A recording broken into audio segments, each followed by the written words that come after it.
Hola, ¿cómo están? Bienvenidos al programa número 29 de la segunda temporada de Educación y Tecnología. Soy Marcelo Taylor, especialista en tecnología educativa desde Buenos Aires, Argentina. Vamos a comenzar presentando a los invitados del día de hoy. Hoy nos acompaña Carlos Palotti. Él es especialista en tecnología y producción. Es una persona de una amplia trayectoria en el sector del software y la tecnología de la información. Ha sido subsecretario de Servicios Tecnológicos y Productivos del Ministerio de Producción de Argentina. Ha sido multipremiado tanto en Argentina como en América Latina. Y bueno, nos va a estar hablando sobre la capacitación en programación, los desafíos y las oportunidades que representa. También nos va a estar acompañando Gustavo Segnini. Él es director general de Tron, una empresa de software que desarrolla soluciones móviles desde el año 1995, orientada a mercados de distribución masiva, y ha sido recientemente jurado de los premios Sadowski, tema del que también hablaremos, el premio más importante de la industria del software. Bien, ahí volvió Alexandra, así que Alexandra, bueno, te presentás y nos contás un poco qué novedades hay para el 2023. Claro que sí, bueno, primero que todo, bienvenidos a este programa de Educación y Tecnología. Mi nombre es Alexandra Calderón, directora de Documa, y los acompaño desde Colombia. Un gusto para nosotros que en esta ocasión nos acompañe Carlos y Gustavo, unos especialistas del sector de TI, pues que nos van a estar hablando de varias cosas. Bueno, como novedades les contamos desde Documa, como ustedes saben, es la red más grande de innovación educativa en Latinoamérica. Para el año que viene, en el mes de mayo, vamos a estar trabajando en el Congreso de Documa que se va a realizar en Querétaro, en México, con la UNAM de México. Así que todas las personas que estén interesadas en participar pueden irse presentando y presentando sus convocatorias para que participen. Asimismo, el otro año vamos a tener varios eventos en Colombia. Y este año vamos a cerrar, voy a estar un mes en Buenos Aires y vamos a estar con la clase digital haciendo un evento de cierre de año, así que están todos muy invitados para conocer todas las tendencias que van a haber en educación en el 2023. Así que pues tenemos varias cosas para el otro año y por supuesto seguimos capacitando a todos los docentes de Latinoamérica el año que viene, pues con todos los cambios y novedades que tenemos en la educación a nivel de Latinoamérica.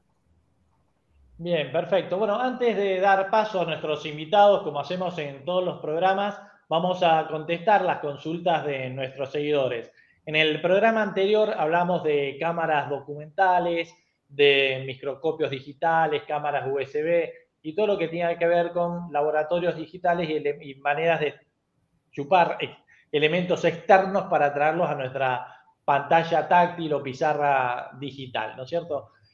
Eso generó varias dudas en base a todo lo que veníamos viendo en programas anteriores de otro tipo de cámaras que se usan para con otro fin. Y vamos a tratar de clarificar un poco esas dudas. Aclaramos que siempre que nos hacen alguna consulta a nuestros seguidores, le aclaramos la consulta bien en profundidad, hablamos y hasta hacemos Zoom y son invitados a los distintos showrooms para sacarse las dudas, ya que sea en Asunción, en Buenos Aires, en el Rosario, en Formosa, en la ciudad en las que hay showroom de la clase digital. En particular, dentro de las consultas, las dudas que se generaron, habíamos hablado de una cámara que permitía digitalizar el fibrón. Esa es la cámara Captivo, que es esta que acá la cámara nos acerca. La cámara Captivo va puesta sobre el pizarrón y digitaliza lo que uno escribe con el fibrón. Eso es todo lo que hace, no hacen nada de todo lo que vimos de las otras cámaras. La cámara Captivo se pone sobre el pizarrón y para aquellos docentes que quieren seguir escribiendo con fibrón, que no quieren proyectores, no quieren pantallas táctiles, que quiere seguir usando el Fibron, existe Captivo. Entonces, presiona simplemente un botoncito, Captivo se encarga de digitalizar lo que él va escribiendo, lo comparte, lo guarda en diapositiva, hace todo el trabajo para que ese docente no tenga que pasar por nada de tecnología. Él sigue trabajando con su Fibron. Esa es la cámara Captivo que vemos ahí. Al lado vemos la cámara de Tomy. Tomy es una pizarra digital que, como vemos, ese lapicito digital que tiene al lado emite una señal infrarroja. La cámara lo que hace es seguir esa señal, pero ¿qué pasa? Esa cámara trabaja sobre las imágenes proyectadas, entonces ya tiene que haber un proyector en el aula, o sobre la imagen del LCD. Y sobre esa pantalla, sobre esa imagen proyectada del LCD, puede escribir, marcar, cortar, hacer todo lo que el docente necesite para su clase y sus explicaciones. Pero ya sobre una imagen que tiene que existir. La que vemos acá de 3 cabezas es la cámara documental. Para aquellos que no estuvieron en el programa pasado, son parte de todas esas cámaras documentales y todos esos tipos de microscopios y cámaras digitales que tenían más que ver con los laboratorios digitales. Pues ¿para qué se usa? Repetimos rápidamente, estas cámaras documentales para, por ejemplo, si yo estoy trabajando sobre un protoboard y tengo, digamos, ahí a lo mejor un circuito determinado con que voy a poner una determinada placa o un conector, hago foco sobre eso, lo amplío, lo marco, resalto, detallo a los alumnos sobre ese componente en particular, qué características tiene además que no se podría ver en el aula porque es algo chiquitito. Entonces, para eso son las cámaras documentales.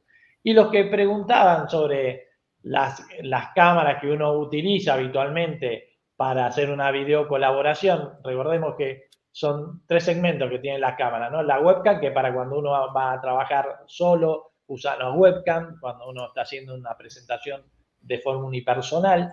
Las cámaras como la que vemos acá, la Connect, que es parte de todo un segmento de cámaras que se utilizan en lo que sería una mesa, una sala de reunión, pero donde hay una mesa y hay 4 o 6 personas. Y después ya tenemos las cámaras tipo la Rally o la que estamos usando ahora como la TLT y demás, que son para, sí, ya salones de clase o lo que tiene que ver con auditorios, pero requieren de muy buenos sistemas de sonido que van aparte, entonces se utilizan, que también hemos visto, todas esas barras con 14, 18 sonidos, micrófonos que giran y todo ese tipo de infraestructura más sofisticada para poder cubrir un sonido en salones de esas características. Bueno, así que eso para clarificar un poco, si es que logré clarificar y no confundir más todas las consultas que nos hicieron a partir de las dudas que generaron las cámaras documentales en el anterior programa.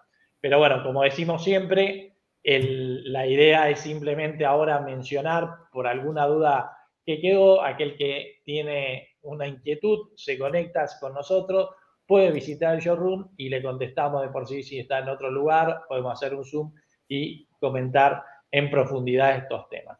Así que bueno, bien, hechas todas estas aclaraciones, vamos a dar paso a nuestro primer invitado, a Carlos Palotti. Como decíamos, él es especialista en desarrollo tecnológico y productivo y con una amplia trayectoria, como mencionábamos, en el sector del software y la industria de la tecnología de la comunicación.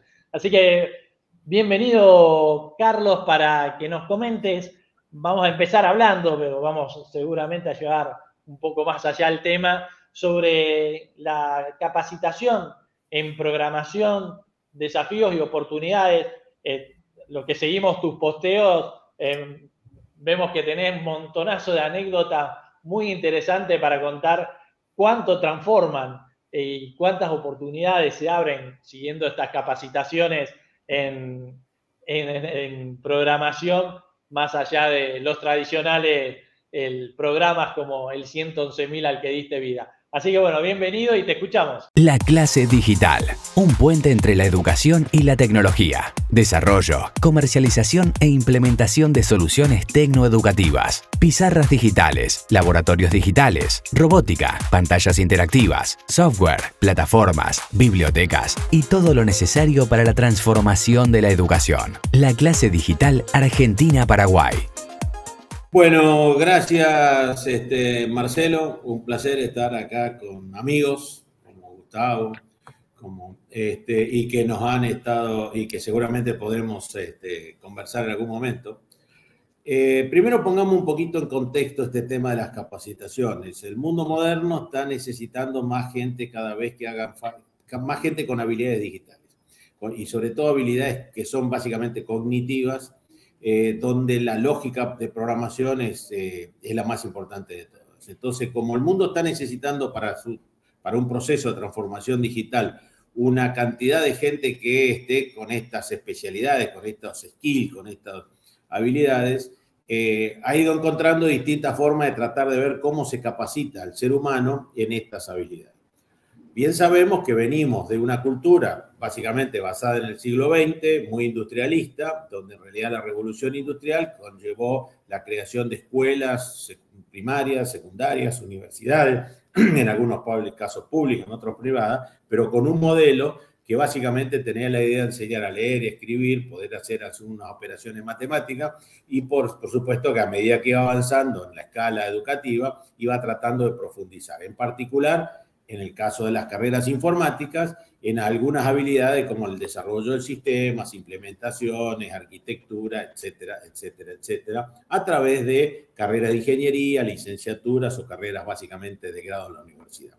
Bueno, esto ha empezado a ponerse en cuestión hace unos años en todo el mundo, dado que, primero, los que acceden a los niveles superiores, estoy hablando terciarios, universitarios, es una porción pequeña de la población, o por lo menos depende de los países, obviamente, pero en general no es una porción mayoritaria. Y segundo, que muchas veces de esta cantidad de gente, solo un pequeño porcentaje acceden a la carrera de ciencias duras, porque los centennials, los millennials, en realidad son más bien adversos a las carreras de ciencias duras, ¿sí?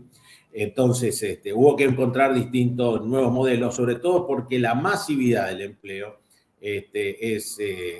necesita estos nuevos trabajadores digitales. Para que tengan una idea, en Argentina, cifra que acaba de publicarse hoy día, ya el 7,1% de la gente que trabaja, que tiene un empleo registrado en Argentina, lo hace en una tarea lógica programable o en alguna actividad obviamente basada en habilidades cognitivas. Esto significa de que ya vamos a estar cerca de 1 de cada 10 trabajadores tienen que tener esta habilidad.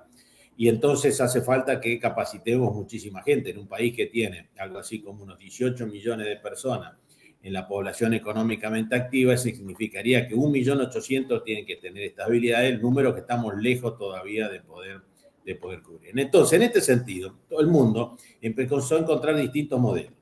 Uno de esos modelos es lo que llaman las escuelas de programadores, que son cursos, estudios más cortos, más prácticos, más concretos, básicamente enseñándoles habilidades lógicas y luego en consecuencia algún lenguaje de programación o alguna arquitectura especial, y que esto empezó básicamente en principio por allá por la India y en algunos países de Asia Pacífico, pero después fue y sobre todo fueron los franceses que encontraron nuevos modelos pedagógicos para enseñar masivamente a la población en estas escuelas de programadores. Bueno, para ir muy rápido en el tiempo, Argentina, lo mismo que casi todos los países de América Latina, están en este proceso de crear estos modelos educativos, a veces dentro del sistema formal de educación y a veces dentro del sistema informal de educación, para crear esta masa de gente capacitada que de alguna manera pueda ser empleada en el sector tecnológico, más allá de todo lo que crea hoy dentro del sistema universitario de carreras terciarias tradicionalmente que existen en la Argentina.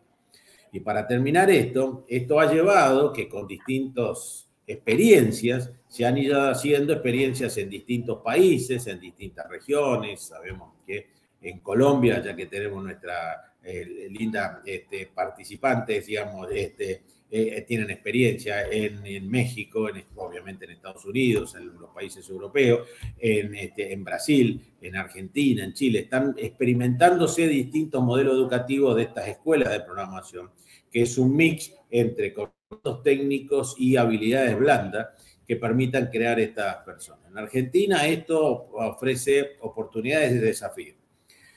Las oportunidades porque le permite generar empleo masivo y rápido a una cantidad de la población que hoy por hoy no encuentra espacio. Es decir, el empleo manual es un empleo que está en franca decadencia, no solo en Argentina, sino en todo el mundo, y se reemplaza por este empleo digital. Entonces, esas personas que hoy tienen habilidades manuales pueden ser recapacitadas, o los más jóvenes por lo menos pueden ser recapacitadas en estas habilidades digitales y ser empleados. En Argentina hoy no hay nadie que tenga habilidades digitales lógicas programables que no tenga un empleo de calidad. Y la demanda es, digamos que en términos generales, infinita, con lo cual el gran desafío es ver cómo capacitamos ya no decenas de miles, sino centenas de miles de gentes en esta habilidad. La Cámara de Empresas de Software está con una iniciativa que se llama SAF, Software as a Future, que en realidad prevé capacitar 400.000 de estas personas en los próximos años, un número que es absolutamente necesario lograr en algún momento. Por el otro lado, no solo obedece a un problema de empleo, sino también obedece a un problema de crecimiento de los países. En Argentina, este sector de las habilidades cognitivas, de la economía del conocimiento, genera saludablemente, si lo medimos bien, en unos 9.500 a 10.000 millones de dólares de exportaciones, estos ingresos de divisa, con un alto superávit, es decir, con una cantidad de dinero que ingresa y que no es necesario pagar algo para poder producir esa cantidad de cosas. Y esto prácticamente hoy también es una décima parte total de las exportaciones, perdón, casi un poquito más una décima parte de las exportaciones, y tiende a seguir creciendo, con lo cual no solo soluciona un problema de empleo, sino soluciona un problema de falta de divisas o aumento de la exportación. Y para cerrar con esta larga perorata, perdón, pero me parece que el contexto es necesario, acá es donde aparecen también, así como dije, los desafíos, también aparecen las oportunidades y aparecen los problemas, digamos, ¿no? Cómo establecemos un mecanismo estructurado que no sea anacrónico, o sea, que no sea que cada uno, anárquico más que anacrónico, que cada uno genere sus propios modelos, cómo hacemos que sea escalable, o sea, que la persona que termina un nivel de capacitación pueda escalar a modelos siguientes. Y en esto hay distintas experiencias en Argentina, en los demás países también, ¿no? Que estamos intercambiando permanentemente. Yo con Colombia estoy permanentemente dialogando con especialistas del tema, así como mexicanos, así como americanos, digamos, que también están muy preocupados, así como franceses, como españoles, tratando de encontrar estos modelos para, a la vez que sean, que generen la gente que hoy está demandando la industria, a su vez también que puedan ser escalables y que la persona pueda desarrollarse humanamente en algo donde cada vez le vaya mejor. Sí, así que este sería una primera visión del tema, Marcelo.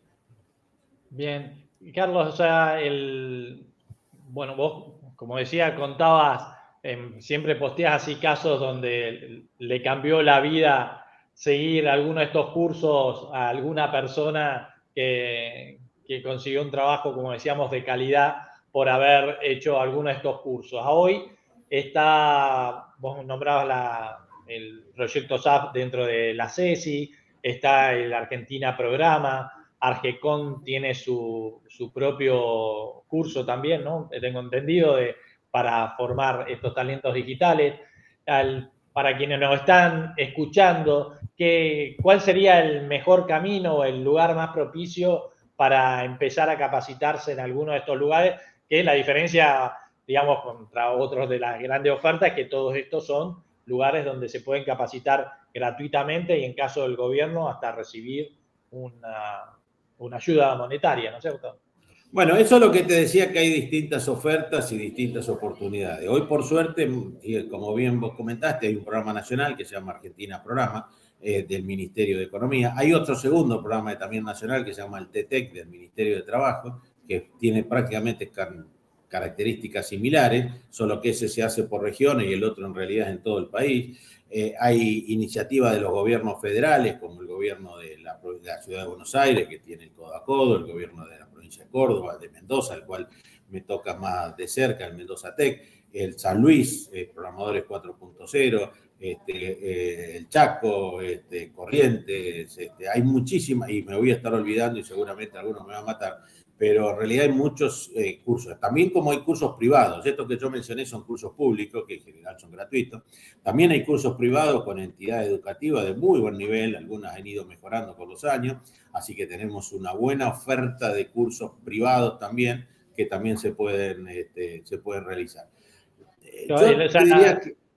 La demanda, digamos, pues, si vamos a los verticales de capacitación, tenemos los que van a aprender programación, los que van a aprender testing, los que van a desarrollarse en habilidades digitales. ¿Cuál entendés que sería el mejor o la manera por dónde comenzar para aquellos que quieren ir recorriendo este camino? Mirá, en todos los casos lo primero que hay que aprender es lógica de programación, digamos, los conceptos centrales de lógica. Esto, para los que nos están escuchando que no son del ámbito de la tecnología, tenemos que decir de que el proceso principal obviamente es programar, es codificar en una computadora a través de un lenguaje que pueda ser interpretado por la computadora, es escribir la sentencia para que una computadora haga lo que nosotros queremos que haga y no lo que la computadora hace por sí sola, ¿no? Dominar la computadora, para eso se programa.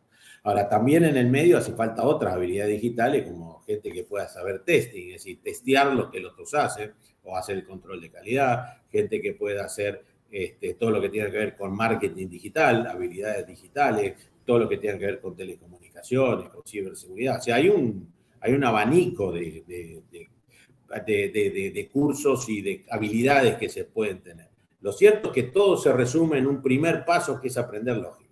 Si uno no aprende una lógica programable que de alguna manera le dé una estructura mental, todo lo demás no es posible. O sea, yo para testear un software tengo que entender que ese software está montado sobre una lógica. ¿Y cuál es la lógica para seguir? Porque inclusive el procedimiento que voy a tener que seguir es un procedimiento lógico. Y lo mismo para un marketing digital, lo mismo inclusive para las telecomunicaciones. Digo, por dar algunos ejemplos. Con lo cual, en realidad siempre hay que aprender un concepto básico que es introducción a la programación, llamarlo como le llamen, fundamento de programación desde cero. Cada uno le da un nombre diferente, pero básicamente es aprender la lógica programable.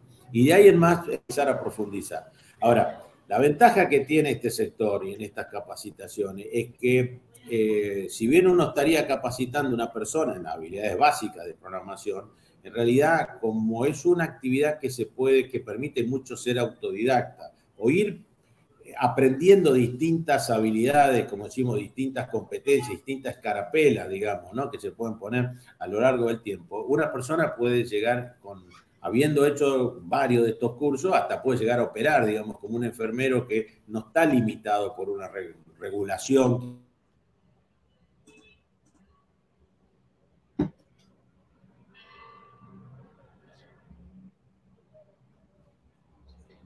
Creo que se nos fue Carlos. Se perdió ahí. Se nos perdió Carlos. Bueno. Yo estaba escuchando lo que comenta Carlos y creo que hay un tema bien interesante que justo era lo que le quería consultar. Ya creo que ya volvió. Sí. Ya. Que decía que lo que estabas comentando, me gustaría saber, nosotros justamente trabajamos también en capacitación, ¿no? Y me gustaría saber cuáles son esos mayores obstáculos que ustedes están encontrando en este momento para lograr esas metas, ¿no? Porque sé que a nivel mundial estamos en déficit de estos profesionales, pero no es, digamos, como que no es que haya tantas personas finalmente que quieran profundizar en estas temáticas, ¿no? Bueno, porque esto es lo siguiente, si aprender a programar es como aprender música. Todos nosotros en algún momento de nuestra vida hemos querido aprender a tocar un instrumento.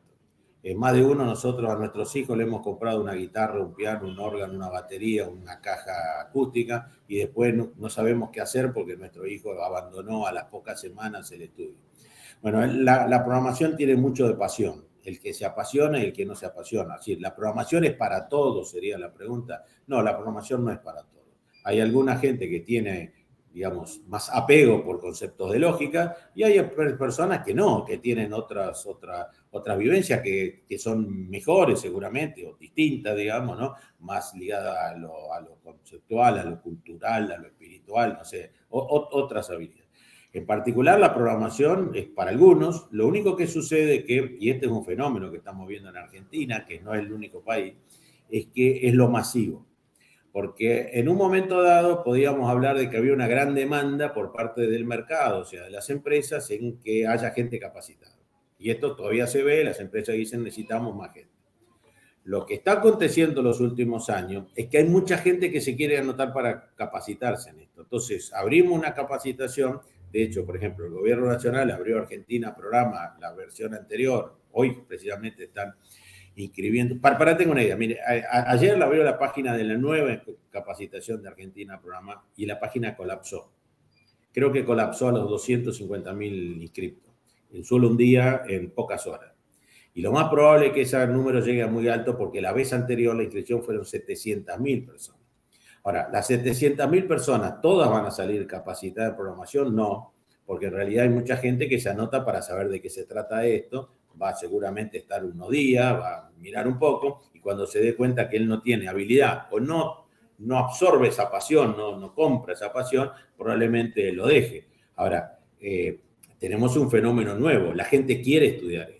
Entonces, ahí los que podemos pensar estas políticas, no solo tenemos que habilitar estos cursos, sino tenemos que ir tratando de ver cómo le llegamos a la mayor cantidad de estos que quieren, a lo mejor con distintas pedagogías, con distintos modelos, con distintos tiempos. Hay algunos que a lo mejor podemos llegar más rápido, otros que tenemos que llegar en tiempo más mediano, pero en realidad lo cierto es que hoy tenemos una gran avidez por parte de la demanda de las empresas por tomar estas personas y por otro lado una gran presión de la gente por capacitarse. Este es el mejor de los mundos. Aquellos que tenemos algo para decir en el mundo de cómo capacitamos a la gente, tenemos una enorme responsabilidad. ¿Cómo hacemos para que todos estos que están pidiendo ser capacitados puedan ser lo más rápidamente preparados para emplearse en alguna de estas empresas que dicen yo los quiero tomar? ¿Sí? Este es el punto álgido y el gran desafío que hoy tienen universidades, institutos, entidades educativas, etcétera, etcétera. Bien, y Carlos, como para ir redondeando, este programa está dirigido a docentes, directivos de instituciones educativas y a través de la robótica, con proyectos que comienzan desde los 3 años de edad, se empieza a trabajar pensamiento computacional y se empieza a meter a los chicos de alguna manera en el tema de la programación.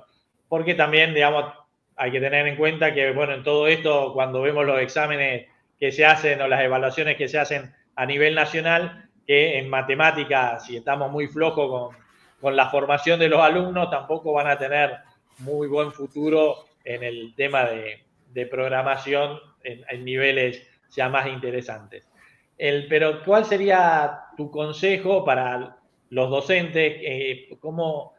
¿Sobre qué deberían poner más dedicación y qué sería lo que haría falta en la formación en inicial, primaria y secundaria para que llegaran ya al momento de entrar al mundo laboral con una buena base?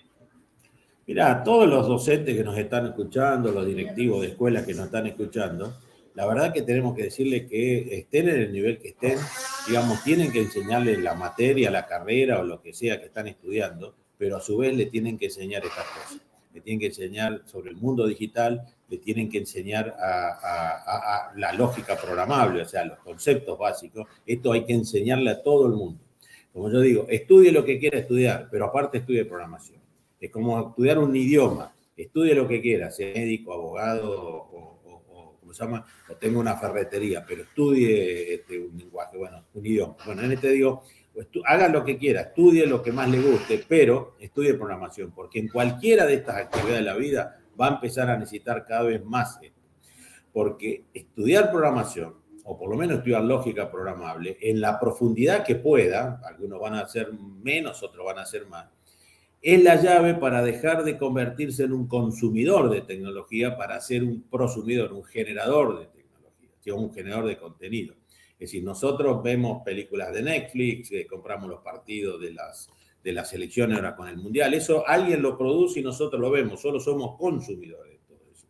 Ahora, el destino de la humanidad es ser prosumidores, generar ese contenido. Nosotros somos los que vamos a producir las aplicaciones, vamos a generar los desarrollos y los contenidos digitales. Y déjame dar un par de datos. El primero, ver con suma satisfacción que una empresa argentina es sponsor de la Copa del Mundo y que le está haciendo el sitio a la FIFA.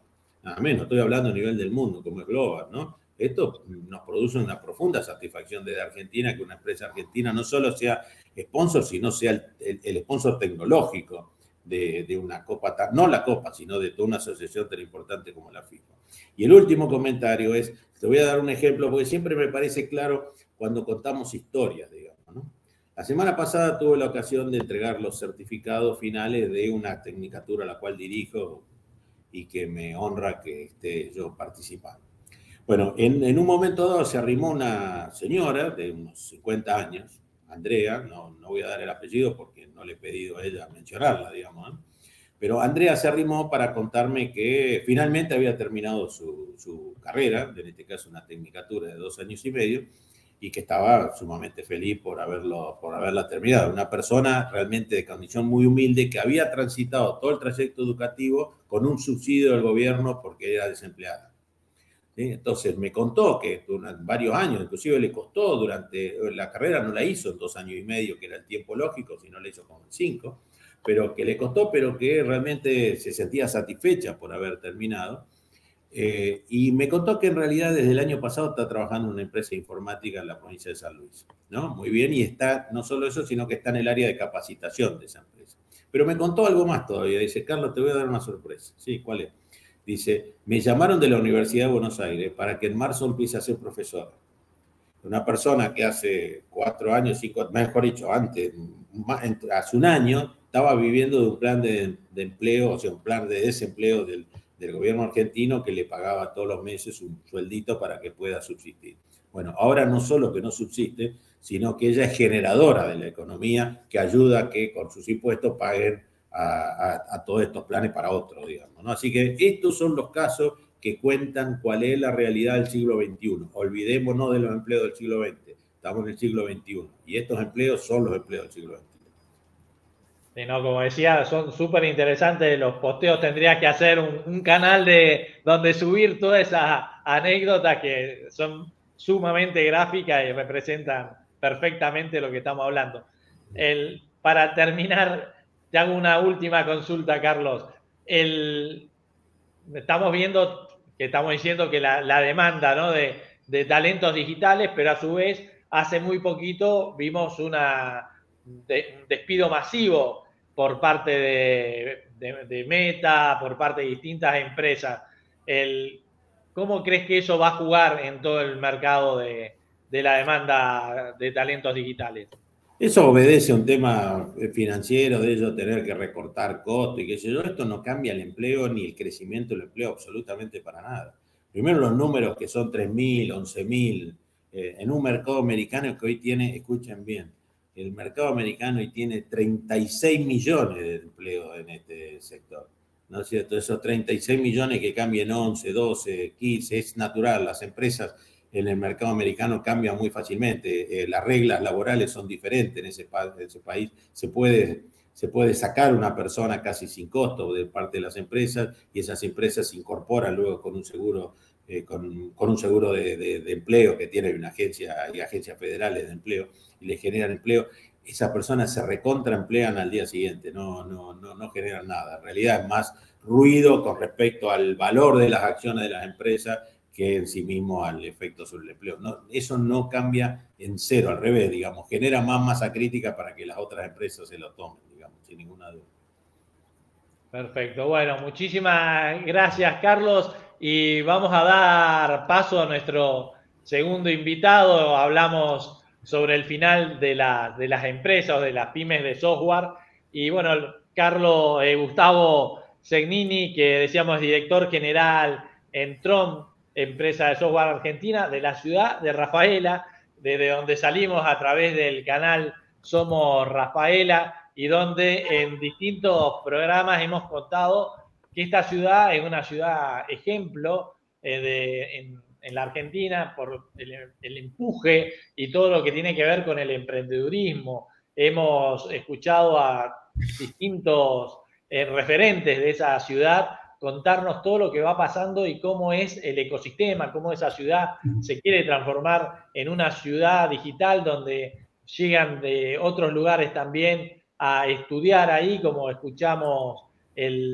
hace poco contar a Andrés Rossi, que de otros lugares de la Argentina, Rafaela, que decíamos es una ciudad relativamente chica, pero que con todo este potencial, y llegan de otras ciudades a estudiar a Rafaela las carreras de videojuegos o de la industria del entretenimiento digital, cuando lo habitual es irse a Córdoba, a Rosario, a Buenos Aires. Bueno, esta ciudad está trayendo todo esto debido a toda esta transformación que está pasando desde lo digital en esa ciudad que la está convirtiendo en un faro. Y bueno, y Gustavo es directivo de una empresa, pero también un referente dentro de la Cámara Local de Informática y con una amplia trayectoria desde el año 1995, decimos, que está en la transformación digital de las empresas en Rafaela. Así que bueno, Gustavo, bienvenido y escuchamos cómo es en tu visión el rol que tienen que cumplir las pymes del software en esta suerte de mediación entre los alumnos y la industria. La clase digital, un puente entre la educación y la tecnología. Desarrollo, comercialización e implementación de soluciones tecnoeducativas. Pizarras digitales, laboratorios digitales, robótica, pantallas interactivas, software, plataformas, bibliotecas y todo lo necesario para la transformación de la educación. La clase digital Argentina-Paraguay. Buenas tardes y gracias por la invitación. Fue muy interesante la primera parte, escuchándola a Carlos. Hace muchos años que lo escucho. Tengo un título honorífico que es amigo de Carlos, así que lo escucho con mucha atención y siempre charlamos mucho sobre distintos temas. Como decía Carlos, me gustaría contar historias, que habitualmente es lo más interesante. Y hablando del tema de educación, yo quisiera contar un poco la historia propia, ¿no? En la década del 80 sucedía algo muy particular con la informática.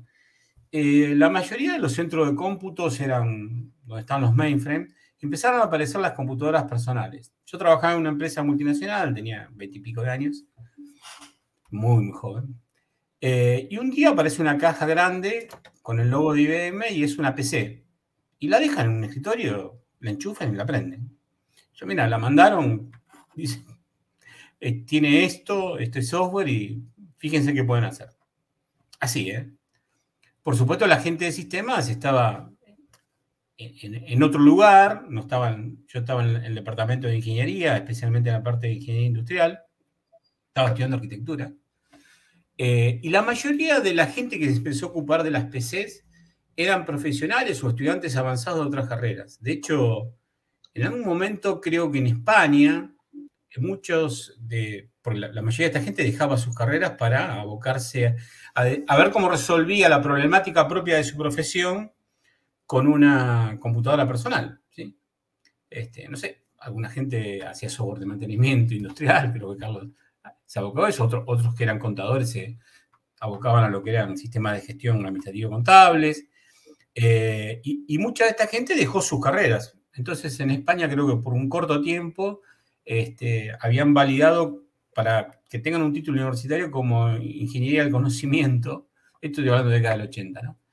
Pero la particularidad que era de esa computadora que apareció, nos interesó a dos personas de la empresa. Una a mí, que estaba estudiando, que era muy joven, y una persona que tenía más de 65 años que se estaba retirando de la empresa. Pero que era muy inquieta, que toda su vida había investigado, le gustaba fabricar cosas, mirar y demás. Así que nos pusimos los dos extremos de las edades a investigar qué podíamos hacer con eso. pasó el tiempo, en el año 91 nosotros abrimos la empresa Tron, y lo particular era que nosotros éramos una software house, pero básicamente un centro de entrenamiento autorizado de Microsoft y de Lotus. Hablo del año 91. La mayoría de los cursos eran fíjense que como son las vueltas de la vida, de programación, pero un usuario no necesitaba en ese momento programar, porque lo que necesitaba era usar una planilla, un procesador de textos, que no era de fácil acceso como ahora. No había mucha gente que tuviera una computadora personal. Y bueno, habíamos empezado a dar cursos en Rafaela, que se emitían con inclusive certificados internacionales, validados por Microsoft y por Lotus. Lotus es una empresa de software también muy importante. Durante muchos años, casi 8 o 9 años, dimos esta capacitación. Muchísima gente todavía nos recuerda y reconoce lo válido que fue para su formación saber usar una herramienta, ¿sí? Y luego empezamos con los más chicos. Y en el año 95, o sea, pongámonos en tiempo, no existía Google, no existía Facebook, casi 30 años atrás, abrimos un taller de robótica con Lego y Mecano, conectado con la computadora y usando un lenguaje que se llamaba Logo, creo que. Ese lenguaje permitía a los chicos trabajar con robótica. Lo interesante fue que tuvimos que dejar de darlo por 2 motivos. Uno, por la queja de los vecinos, porque esto que cuento es interesante pensarlo en el tiempo. Los chicos no se querían ir y los padres estaban afuera esperándolos y tocaban bocina y hacían un ruido bárbaro y se ponían muy nerviosos. Y después los padres no quisieron mandarlos más porque los chicos dicen, yo lo mando para que juegue. Y nosotros les decíamos, sí, claro, se trata de que aprendan jugando. Y dice, no aprenden nada, se la pasan jugando con el brazo robot, armando con el mecano, semáforo, con la computadora, y yo quiero que programen que... Bueno, estas vueltas completas de la vida nos muestran cómo los cambios son tan importantes. Por supuesto, todo lo que vino después del 95 fue una vorágine internet y demás que fue muy impresionante. Pero quiero decirles... qué importante que es esto, que 2 o 3 cosas. Una que lo nombró Carlos, que es la pasión, pero también el interés o la motivación, ¿sí? Yo siempre digo que si quisiéramos tener gente que se interese por la ciencia, tenemos que empezar por la escuela primaria.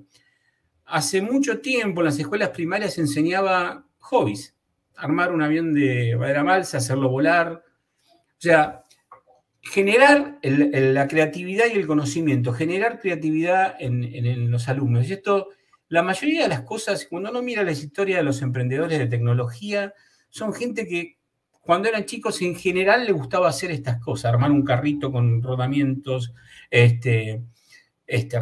hacer desastres en la casa, desarmar cosas. Yo cuando dice, me desarma mi hijo, déjalo que desarme.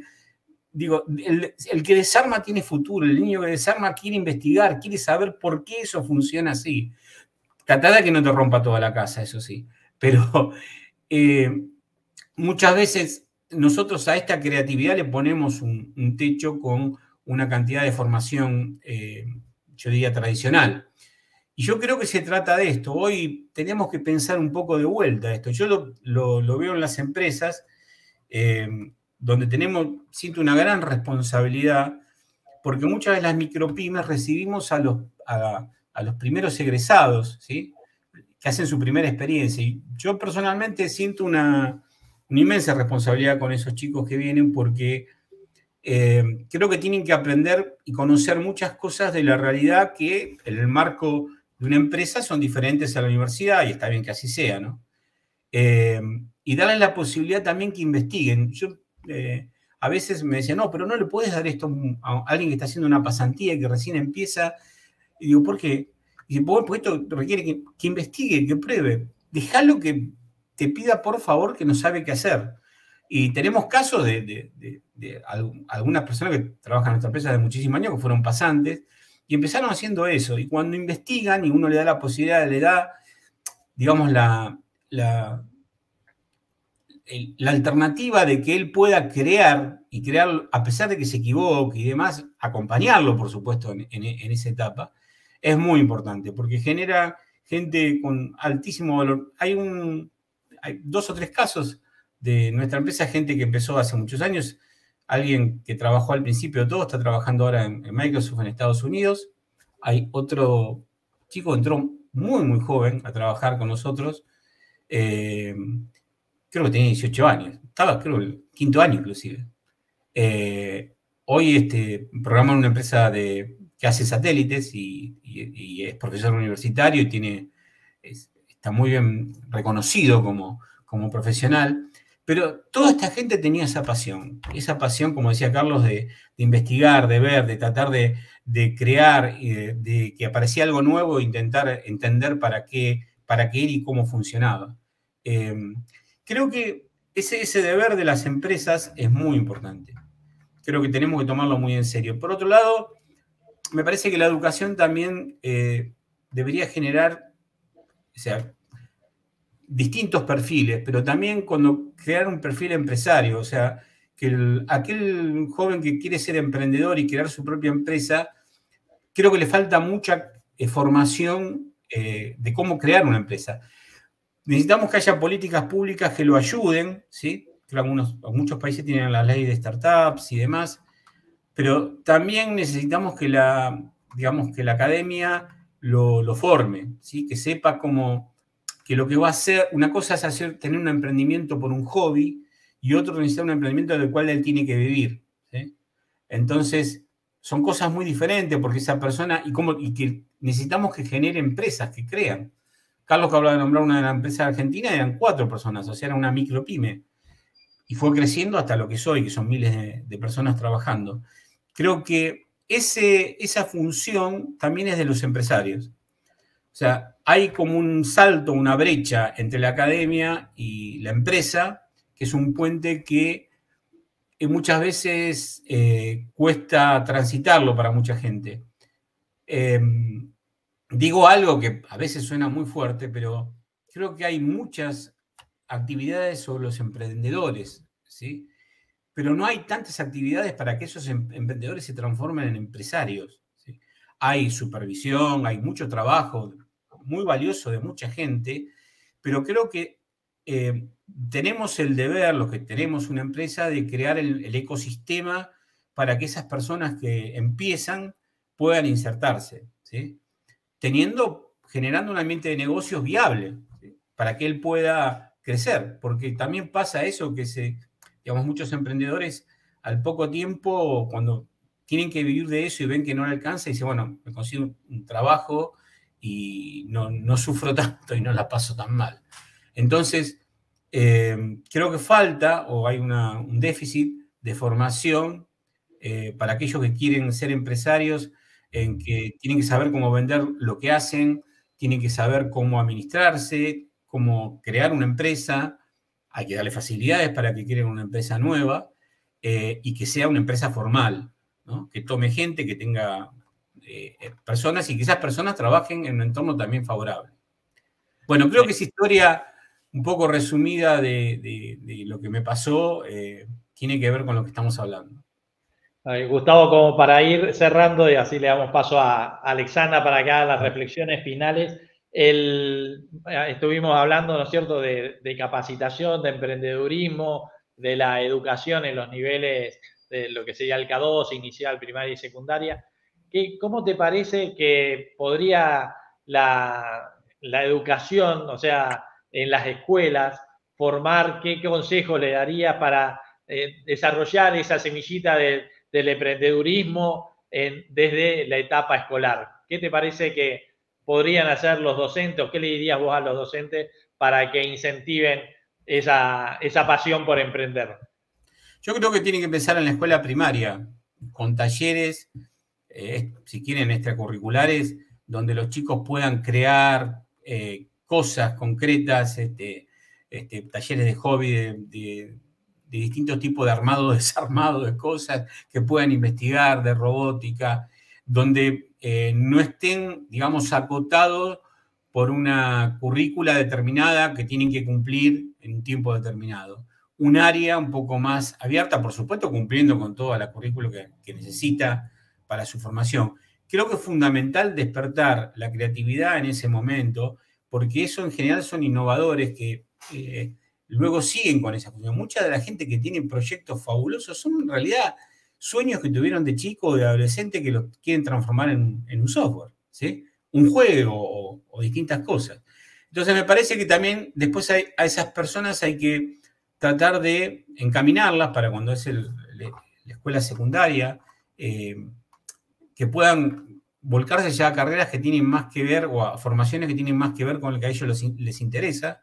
Me parece que también crear los entornos de creatividad en estas escuelas es muy importante.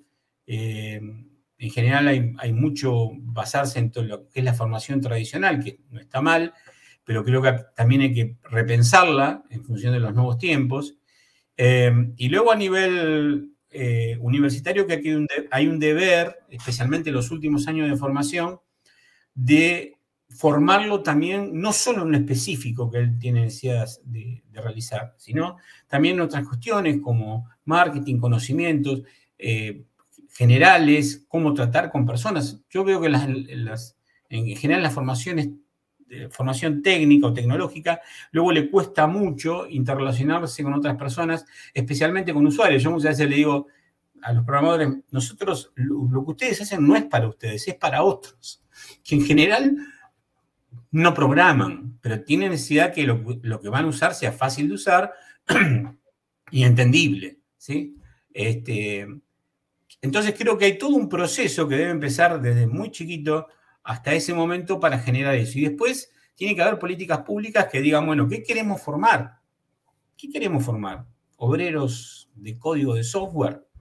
Que puede ser gente que se dedique a programar y trabajar en una empresa y demás, que está muy bien.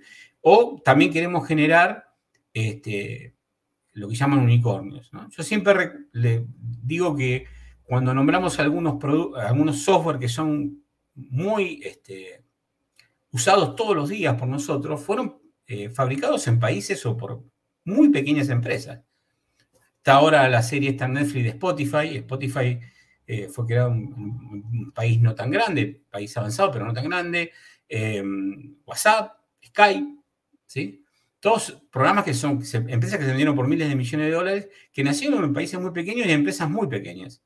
Hay también otra película que habla sobre lo que era el antecedente de Google Maps, que es muy, muy crítica, pero también generó un grupo de programadores muy chicos.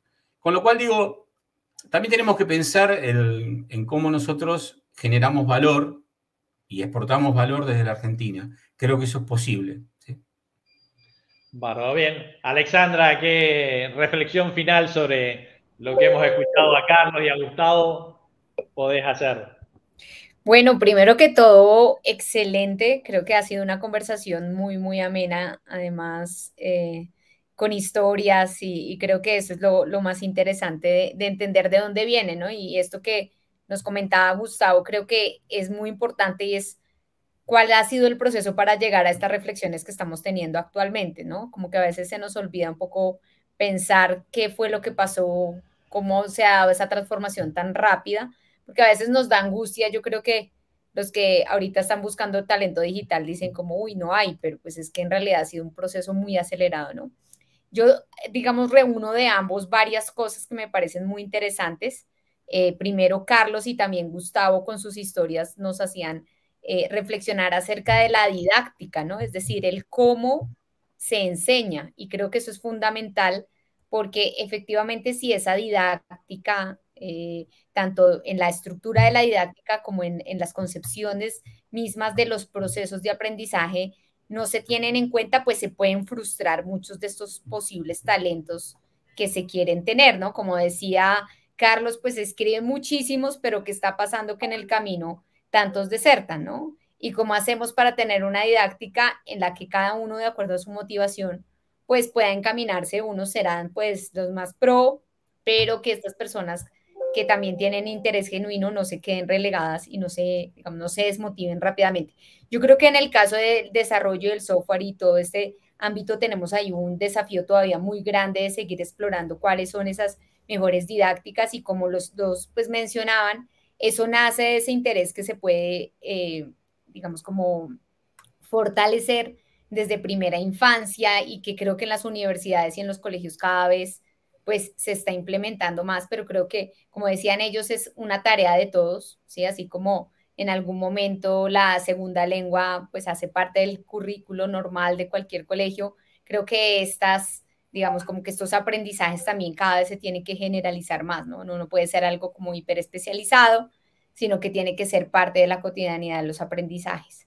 Por otro lado, me parece interesante también esto que decía Gustavo, y yo creo que eso queda una reflexión ahí bien interesante, y es qué perfiles también queremos formar, ¿no? Es decir, o serán, alguien me decía por allí, estamos haciendo en Latinoamérica obreros digitales, ¿sí? Que tengan solo un nivel muy básico y que puedan resolver solo cosas muy específicas, o queremos, digamos, ir mucho más allá para que estos chicos o estos jóvenes o estos niños o adultos también que están aprendiendo puedan sacar el máximo potencial, ¿no? Y eso para que suceda, como decía Gustavo, es que no es solo enseñar programación, hay otras habilidades que también, como las que él hablaba, como de emprendimiento, de gerencia, de estructuración, de ir más allá, pues son muy importantes. Yo creo que acá hay algo bien interesante y es también como esa articulación de la universidad también con esta formación como no formal, se empieza a tejer y se empieza a fundamentar para que realmente tengamos los talentos que necesitamos como región, ¿no? Que necesitamos en Latinoamérica y que justamente estos, pues lo ideal es que vayan mucho más allá, ¿no? Que tengamos empresas que puedan dar trabajos y que de pronto no suceda que se vuelva como, bueno, necesitamos obreros digitales, vamos a buscar a estos perfiles, ¿no? Entonces, ahí yo creo que hay muchísimo que, como dice también Gustavo, pues ha ido muy rápido. Yo creo que es un proceso bien acelerado que nos ha implicado a todos adaptarnos muy rápidamente, pero del lado de los colegios yo creo que es fundamental que se siga haciendo énfasis, que se siga formando en esto, como esto se nos tiene que volver muy cotidiano, ¿no? Pero en ese camino no se puede perder esa curiosidad y motivación de ir más allá, ¿no? Porque cuando ya se vuelve, y ahí yo creo que hay una línea delgada que yo he encontrado y es una línea delgada de, es que esto da plata, entonces estudio esto porque es lo que hay plata ahí ahorita, ¿sabes? Pero lo mismo, volvemos entonces estudio la carrera que no me gustaba, pero pues ahí hay un campo laboral, pues realmente nos pasa como en cualquier carrera donde no hay pasión, que no se va a ir mucho más allá, ¿no? Entonces yo creo que tenemos muchos retos desde la empresa, desde las universidades, desde los colegios, y estas conversaciones son bien interesantes porque creo que hay que ir tejiendo ese conocimiento respecto a cuáles son esos entramados más certeros y que también como que la moda y ¿no? Como que explosión no nos lleven a tomar decisiones que también pueden incidir en toda una generación, ¿no? Que eso es lo que también de pronto uno no lo va viendo, pero puede tener unas consecuencias. Y por otro lado, pues estamos en un momento muy interesante, como decía Carlos, pues hay una cantidad de programas cada vez más grandes, cada vez en toda la región. Nosotros estamos en toda Latinoamérica y es muy común que toda Latinoamérica esté en ese camino. Pero hay que seguir haciendo estas reflexiones acerca de la didáctica, ¿no? No es el qué se enseña, sino el cómo se enseña, que eso es un poco lo que más hacemos en Documa, y ahí es donde tenemos todos los que hacemos parte de este ecosistema de educación un gran trabajo. Así que de verdad ha sido una conversación muy, muy interesante.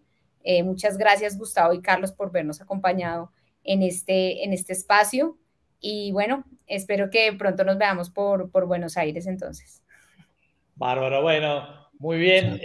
Antes de finalizar, recordamos, como decía ahí Carlos, que ahora empezó desde ayer la posibilidad de registrarse en Argentina Programa 4.0 gratuitamente y empezar a transitar algunos de estos caminos que hablábamos.